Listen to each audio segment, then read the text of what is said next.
Hello, good morning students, class 10th. We were studying the chapter Introduction to Trigonometry. Under the topic in Introduction to Trigonometry, yesterday we discussed about the trigonometric ratios. आज हम trigonometric ratios को ही आगे बढ़ा रहे हैं. उसमें हम ये देखेंगे कि जो trigonometric ratios होते थे हमारे sin theta, cos theta, tan theta, उसमें जो रेसिप्रोकल रेशियोज है वो क्या होते हैं. देखिए रेसिप्रोकल रेशियोज में late us suppose this is A, this is B and this is C, right? Then this is perpendicular, ये perpendicular होता है. This is perpendicular for this angle A and this is base for this angle A and this is the hypotenuse, right? इसमें हमने आपको बताया था कि sine theta, cos theta, tan theta इनको याद करने के लिए आप जो है शॉर्ट फॉर्म में पंडित बद्री प्रसाद अपॉन हर भोले याद रख सकते हैं, राइट? इसको आपको याद रखना है. फिर हमने बोला था कि साइन ए इक्वल्स टू होता है perpendicular upon hypotenuse P upon H. Sine के बाद कॉस ए इक्वल्स टू होता है base upon hypotenuse and tan A equals to होता है परपेंडिकुलर अपॉन बेस, राइट? ये हमने कल डिस्कस किया था.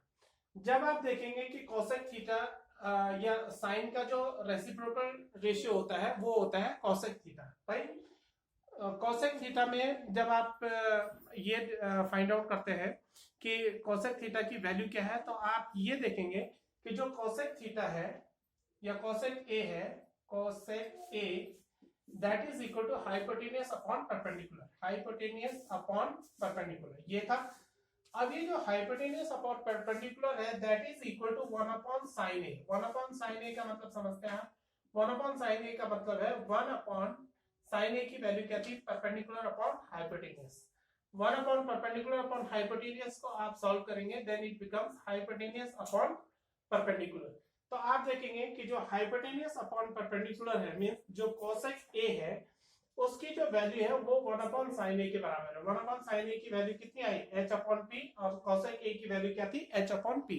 तो इसका मतलब जो sin A है और कोसेक A है they are reciprocals to each other. आप ये लिख सकते हैं कि sin A is equal to 1 upon cosec A या cosec A is equal to 1 upon sin A लिखा जा सकता है, राइट? जैसे उसी प्रकार आप अदर्स को भी अगर रेसिप्रोकल करते हैं तो देखिए कोसेक का COSEC cosec A is equal to होता है 1 अपॉन साइन ऑफ A, ये रेसिप्रोकल है, राइट?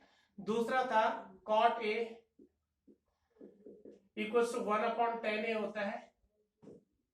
आप देखेंगे जो टेन A की वैल्यू है वो परपेंडिकुलर अपॉन बेस है लेकिन कॉट A की वैल्यू बेस अपॉन परपेंडिकुलर हो जाएगी, इसलिए ये दोनों क्या है? रेसिप्रोकल है, ठीक? और उसके बाद था sec A is equal to होता है 1 upon cos A. 1 upon cos A means जो sec A की वैल्यू है, sec A की वैल्यू क्या थी? Hypotenuse upon perpendicular. और cos A की वैल्यू थी base upon hypotenuse, right? Hypotenuse upon base and base upon hypotenuse, so they are reciprocals to each other.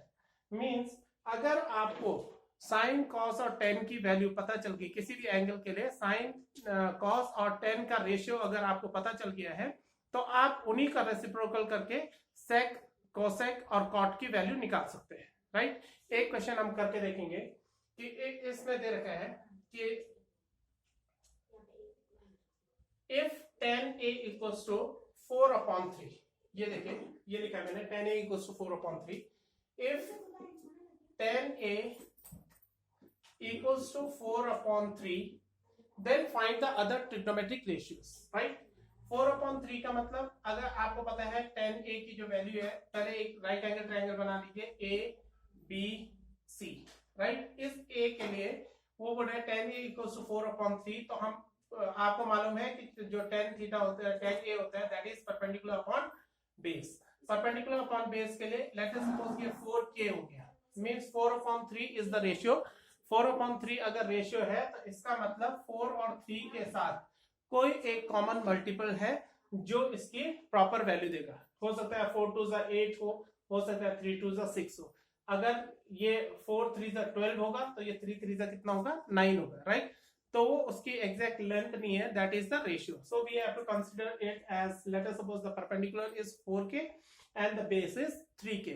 Then we have to find its hypotenuse. Find out करने के लिए आप देखिए कि AC square is equal to AB square plus BC square. ये Pythagoras theorem है जो हम इसमें अप्लाई करेंगे. AB स्क्वायर मींस AB का स्क्वायर कितना हो गया 3k whole square plus BC square means 4k whole square, right.